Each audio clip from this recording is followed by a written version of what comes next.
All right, time to practice a little jazz.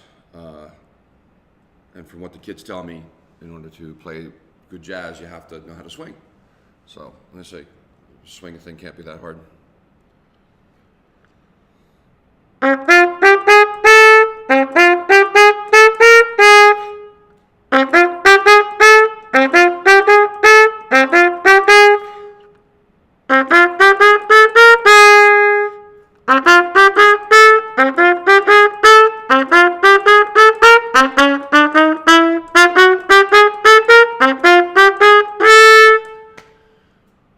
Well, yeah, I'm gonna need some help on the swing. Swinging like a rusty gate.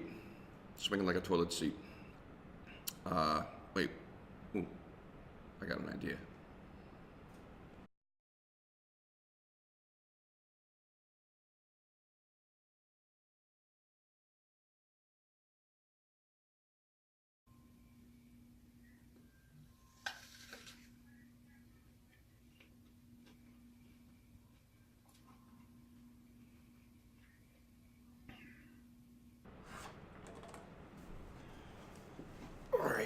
All right, we're back. Let's try it again. See if that helps.